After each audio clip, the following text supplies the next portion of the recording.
Hola y bienvenidos a la historia de Roma. Episodio 21. Entreguerra. Tanto para los romanos como para los cartagineses, la primera guerra púnica había sido una experiencia cansadora. Roma terminó con una mejor posición geopolítica, pero ambos bandos habían agotado sus recursos y su personal, y ahora estaban mucho más débiles por el gran esfuerzo hecho en Sicilia.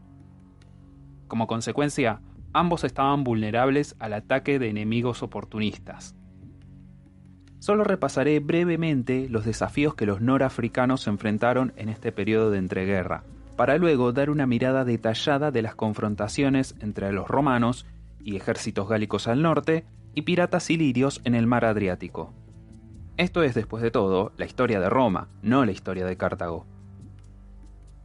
Así que para resumir los más grandes problemas de Cartago después de la guerra, digamos que los cartagineses ignoraron una de las leyes básicas de la vida: no estafes a mercenarios. Esencialmente, el partido que había tomado el poder en Cartago durante los últimos días de la guerra veía el conflicto con Roma como una distracción del verdadero objetivo: hacer dinero. Cuando la guerra terminó, los mercenarios llegaron a África desde Sicilia y esperaron pacientemente su paga.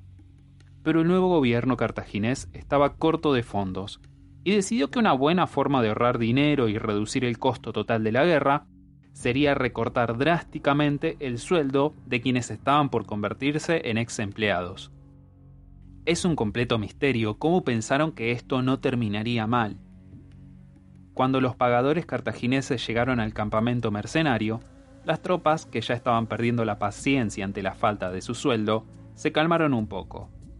Sí, había algo de demora, pero los cartagineses cumplían su palabra y aquí iban a tener las riquezas que habían pasado años ganando con su sudor y sangre.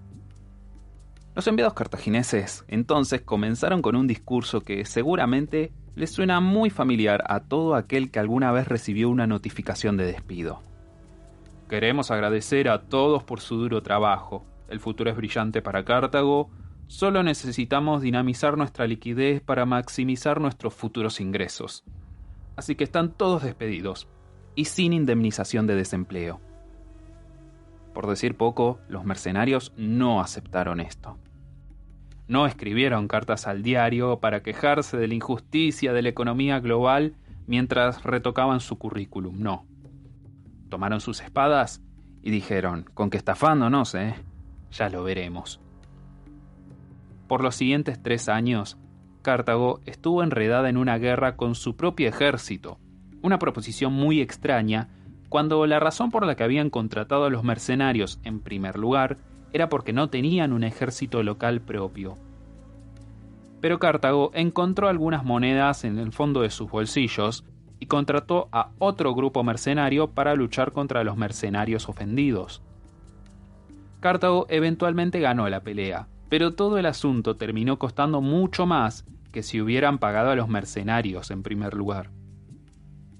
Hay por ahí una lección en este asunto sobre lo fácil que es la vida cuando simplemente uno delega sus responsabilidades y qué difícil se hace cuando se reniega de las promesas. Eso, y siempre pagar todo a tus mercenarios, más algo de propina. Los romanos del otro lado no lidiaban con divisiones internas, sino con presiones externas.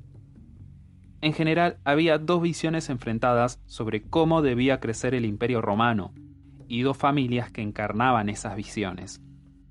De un lado estaban los Claudios, quienes, como ya vimos, apoyaban la expansión hacia el sur e impulsaron la invasión a Sicilia. Del otro lado estaban los Fabios, que miraban al norte y proponían la colonización romana del Valle del Po. En un punto, los etruscos poseían esas tierras al norte, pero para el tiempo en el que Roma tomó Velles, habían perdido el Valle del Po ante tribus galas que habían migrado allí. Así que para Roma, expandirse al norte significaba fastidiar a uno de sus enemigos más temidos, los galos. Habían pasado 150 años del saqueo de Roma, pero la memoria de los bárbaros inundando la ciudad seguía fresca, y de hecho el miedo a los galos era un problema psicológico que los romanos nunca habían superado. Pero para los Fabios eso no importaba. El destino de Roma era conquistar todo el mundo, y no dejarían que miedos infantiles detuvieran el inexorable avance del imperio. Roma no decidió explícitamente pelear contra los galos, pero los asentamientos que construían en territorio gálico obviamente despertarían cierta respuesta. En el 241 a.C., una de las tribus galas se rebeló contra los romanos, pero fueron fácilmente derrotados. Unos años después, en el 236 a.C., una coalición de tribus y facciones distintas comenzó a marchar al sur, pero cuando estuvieron a punto de enfrentar a las legiones, la coalición se desbandó por disputas internas, y la amenaza desapareció frente a los alegres romanos. Estos levantamientos eran una advertencia que los romanos no ignoraban. Roma estaba en el proceso de anexar y hacer desaparecer a las tribus galas, así que en algún momento los bárbaros tenían que luchar o morir. Los romanos lo sabían y se prepararon para esto. Pero antes de que llegara la batalla final, la atención romana se tuvo que desviar de los galos hacia un lugar al que nunca habían mirado, el este. El mar Adriático siempre había sido la línea no oficial que dividía el Mediterráneo occidental y oriental por cientos y hasta miles de años. Pero esta división estaba a punto de venirse abajo. El proceso de integración comenzado por Pirro, cuando intentó que el este se impusiera sobre el oeste, sería completado por Roma, que haría que el oeste se impusiera en el este. El primer contacto oficial de Roma con el mundo griego en pie de igualdad vino alrededor del 230 a.C., después de que la piratería de los ilirios se convirtiera en algo intolerable. La antigua Iliria, lo que hoy conocemos como los Balcanes, representaba la frontera más lejana del mundo griego. Los griegos en Atenas y Corinto veían a los ilirios como bárbaros, viviendo al borde del mundo civilizado, y ni siquiera merecían su desprecio. Pero de nuevo, los griegos en Atenas y Corinto veían a los macedonios de la misma manera, así que ese esnobismo no es un buen indicador.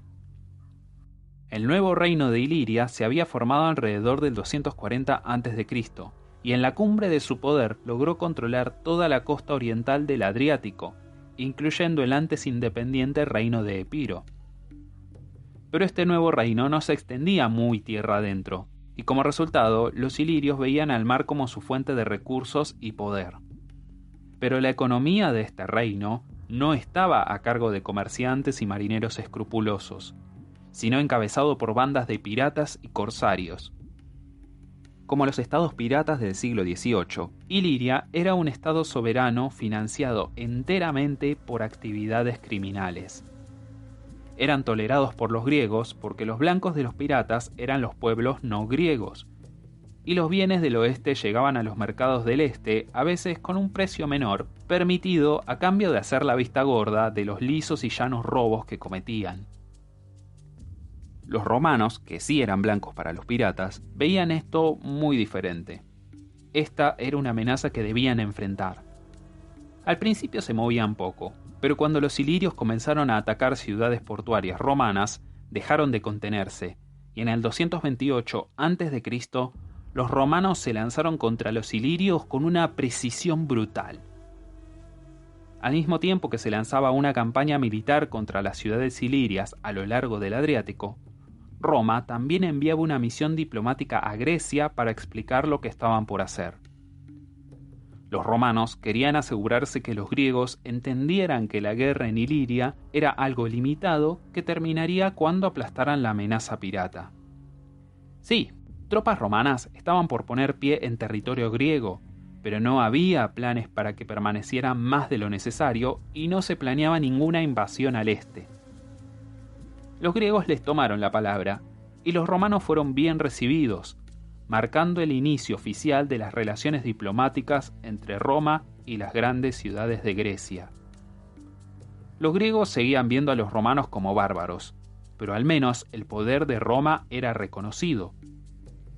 Los corintios incluso llegaron a invitar a los romanos a participar en los Juegos Ístmicos, que completaron la aceptación de Roma en el mundo político griego como un igual. también había otro elemento en esta misión diplomática, un objetivo secundario, pero que superaba en importancia futura a esta cuestión iliria. Para la desesperación de las ciudades griegas, los macedonios estaban de nuevo consolidando su imperio. Los romanos también veían a los sucesores de Alejandro Magno con preocupación. Ellos ya tenían las manos llenas con Cartago en el oeste, y no deseaban que un nuevo imperio macedónico golpeara la puerta trasera. Los romanos necesitaban aliados en Grecia para atar las manos de Macedonia y así proteger el flanco oriental, y los griegos necesitaban dinero y armas para sostener esa lucha. Estas negociaciones iniciales darían su fruto durante la Segunda Guerra Púnica, cuando Filipo V de Macedonia firmara un acuerdo con Aníbal para unirse en su guerra contra Roma. Filipo podría haber inclinado la balanza en contra de Roma, pero nunca pudo salir de Grecia, ya que los aliados de Roma comenzaron a abrir frente tras frente, y tuvieron a Filipo conteniendo estos quiebres en su imperio, en vez de marchar sus ejércitos en la península itálica y unirse a Aníbal para formar un invencible ejército antirromano. En ese entonces, los romanos serían salvados por el trabajo diplomático comenzado durante la expedición ilírica. Libres de luchar contra los piratas con la bendición de los griegos, los romanos procedieron con una habilidad táctica que superó por completo a los ilirios. En menos de un año, las principales ciudades de Iliria estaban bajo control romano, y la reina iliria mandaba enviados a Roma solicitando la paz. Los términos fueron muy duros. Las naves ilirias serían expulsadas del Adriático y el sur de Iliria, la parte enfrente del talón de Italia, sería anexada como un protectorado romano. Los romanos obtuvieron una completa victoria. No solo erradicaron la amenaza de los piratas, sino que tenían una base permanente del otro lado del Adriático, donde podían vigilar la creciente amenaza de Macedonia. El rápido fin de la campaña iliria fue una bendición, no solo por sí misma, sino porque la tormenta gálica estaba formándose de nuevo, y esta vez no se despejaría sin más.